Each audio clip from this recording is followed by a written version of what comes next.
In the old days of San Francisco, before the Great Earthquake of 1906, the city was divided into two sections by the slot.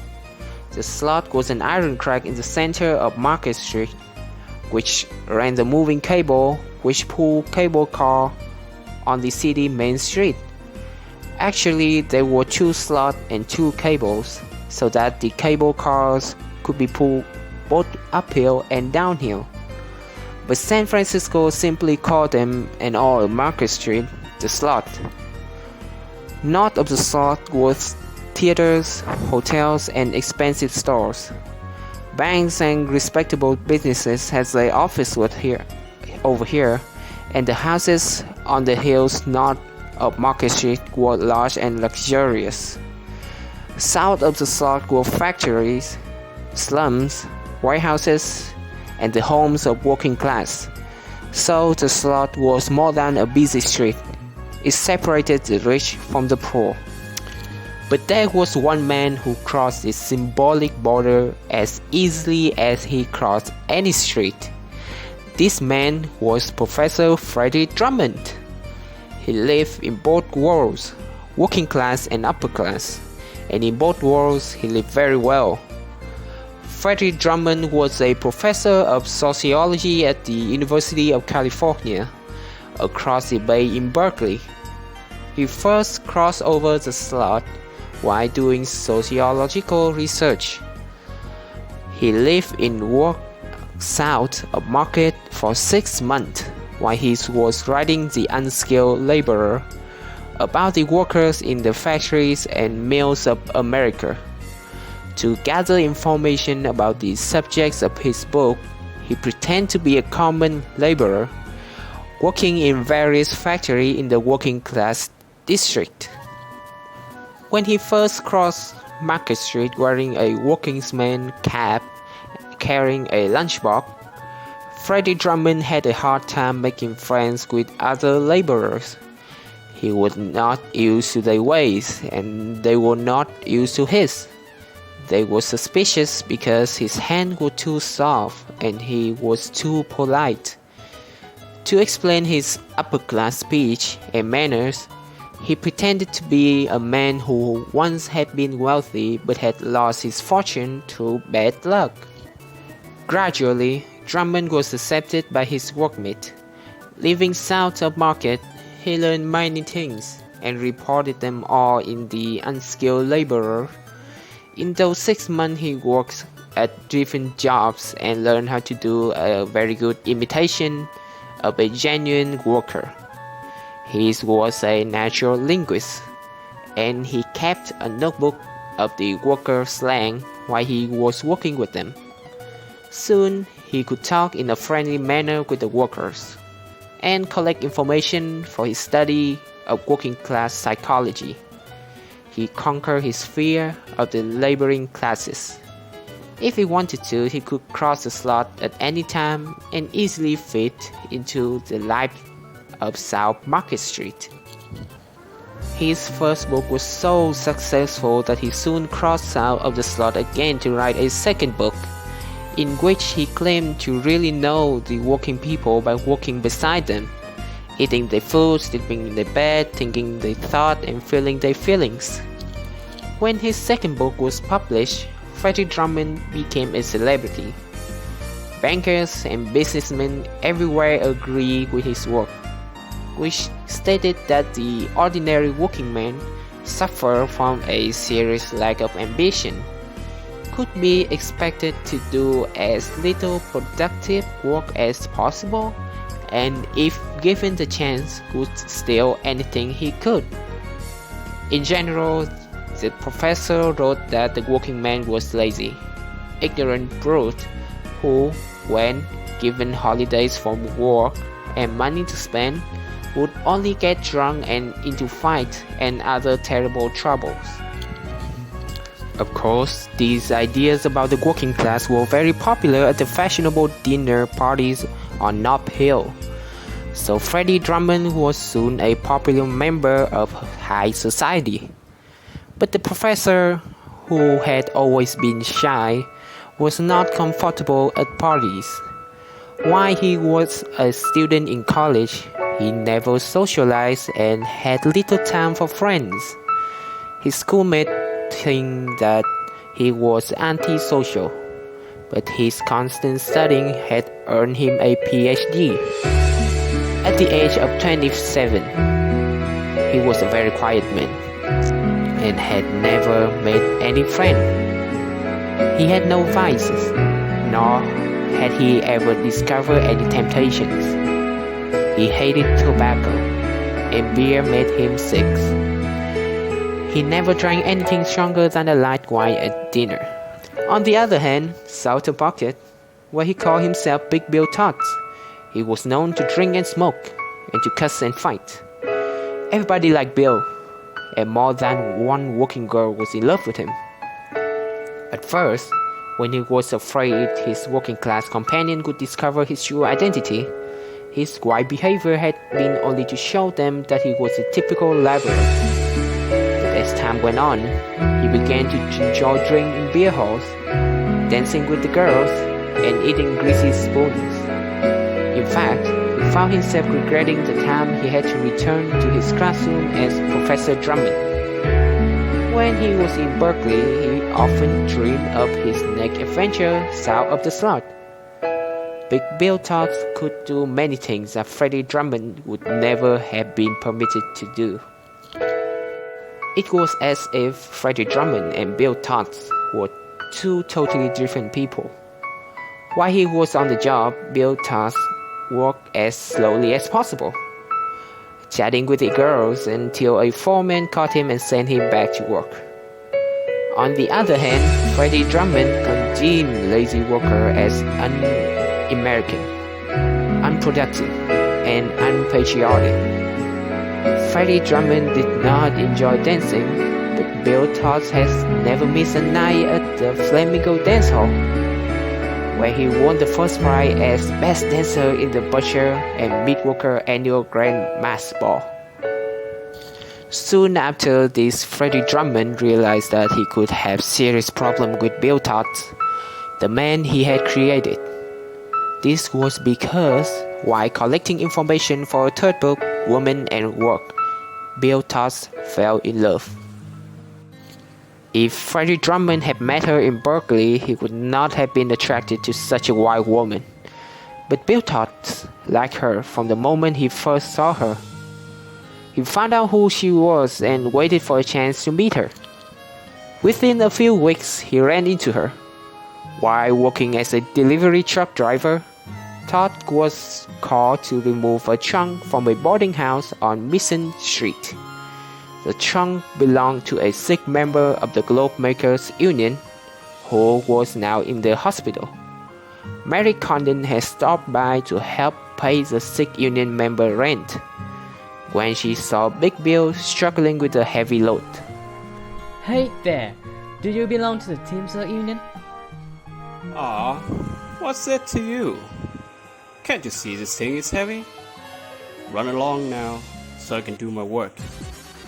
The next thing he knew, he was thrown against the wall, his back straining under the weight of his load. He started to swear, but then found himself staring into the flashing, angry eyes of Mary Condon. Of course I belong to the union. I was only kidding you. If you were in a union, you would have a union card. Where's your union card? It's in my pocket, but I can't get it now. This trunk is too damn heavy. If you came clown to the truck, I'll show it to you. Put that trunk down. What for? I've got a card. I'm telling you the truth. Put it down. That's all. No scrap going to be handled at trunks. You ought to be ashamed of yourself, you big coward. Why don't you join the union and be a man? Hold on now. That's too much. I told you, I was only kidding. There, look at that. It was indeed an union card. Alright, take it along. And next time, don't kick. The next time he saw Mary Condon was during the laundry strike. Professor Drummond had sent Bill Tots to join the union and investigate. But the professor did not know that Mary Condon was there to organize the strike. When Toss arrived at the scene and saw Mary, he forgot all about Freddie Drummond. Mary was at the gate of the factory, arguing with a big fat man who was standing in the entrance. He, the plant superintendent, would not let Mary enter to walk to the workers. As Mary tried to squeeze past him, she was pushed back, almost into the arms of Bill. She looked up, and without showing surprise, Here you! Mr. Toss, give me a hand. If I were as big as you, I wouldn't have any trouble putting past this fat boss. Help me get it. Bill was surprised that she had remembered his name from his union card. He easily pushed the boss out of the way and Mary went inside. Within half an hour, all the workers had walked out on strike. During the entire strike that followed, while Mary talked to the workers and attended meetings, Bill accompanied her as a person bodyguard and messenger. Only when the strike was over did he return to the university to be Freddie Drummond, who couldn't understand why Bill Toss was so attracted to such a woman. Freddie Drummond was entirely safe, but Bill had fallen in love. There was no denying it, and this frightened Drummond into making some changes. While he had done his work and his adventure would stop, there was no need for him to cross the slot again. Since his latest book was almost finished, he had no need to pose as a working man any longer. Another change he decided upon was form a closer relationship with his own social class. If he had a woman of his own kind, he would not think about Mary Condon so much. It was time that he was married, and if Freddie Drummond didn't get married, Bill Toss surely would. Freddie Drummond shuddered at the thought of being married to a wide-eyed labor organizer like Mary Condon. And so, Freddie began seeing Catherine Van Voss. She was a college woman herself, and her father, a very wealthy man, was the head of the philosophy department. When Freddie Drummond announced the engagement, everyone thought it would be a wise marriage. Aristocratic Catherine, though coldly beautiful, was reserved and conservative, a good partner for Professor Drummond. But Freddie could not forget the happy, irresponsible life he had enjoyed south of the slot. He decided he needed one last wild adventure south of Market. So Freddie Drummond went down for the last time at Bill Todd's, and unfortunately encountered Mary Condon. Bill Todd lost control of himself. Not only did he run into her at the Central Labor Council, but he stopped at the coffee shop with her on the way home and treated her to dinner. And before they parted at her door, his arm went around her and he kissed her on the lips and kissed her repeatedly. And her last word in his ear was spoken softly with a cry in her throat. War. Bill. Dear Bill. When he got back to Berkeley, Professor Drummond was horrified. He saw the danger before him. Seeing he was not by nature a polygamist, he was frightened of the possibilities. He promised himself that he could never go south of the slot as Big Bill Toss again. But now, with the wedding only 2 weeks away, and he and Catherine had to go to San Francisco one afternoon to choose the flower for the ceremony. Catherine was driving him down Market so they could turn and go up the street to the florist shop. Unfortunately, they did not know what was coming toward them down that street. Although the professor knew that the meat strike was still going on and that it was a very bitter fight, at that moment he wasn't thinking about labor problems. He was sitting beside Catherine, listening to her talk about the flower she had chosen for the church. But coming down the street was 6 meat trucks, driven by scab drivers. A policeman sat beside each driver, and alongside marched troops of police. An angry, howling mob of strikers and their sympathizers followed behind this army of police. Meanwhile, Drummond was paying attention to Catherine as she continued to talk about their wedding. Suddenly, their car stopped. Drummond looked away from Catherine to see that they were in the middle of a large traffic jam of delivery trucks, policemen, striker, and general city traffic. We are in for it. Yes? What services they are? When Freddie saw how calmly Catherine sat there watching the riot, his heart filled with love.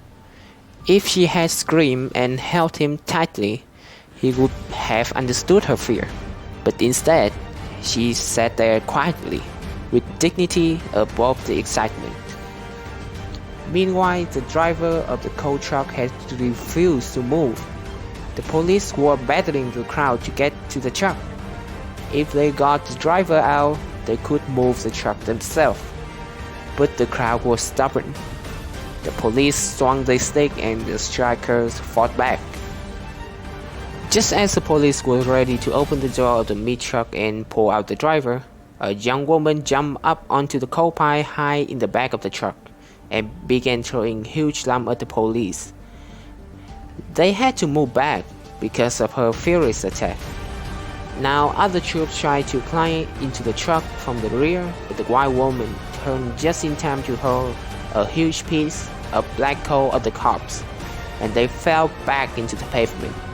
The crowd yelled in support for this woman who was fighting an army of police. And Freddie Drummond yelled too, because when the young woman turned to throw a coal at the police climbing on the truck, he suddenly saw that she was Mary Condon. But Freddie didn't answer, because Freddie wasn't listening. The moment he recognized Mary, he became Big Bill Tots. His sweetheart was in danger.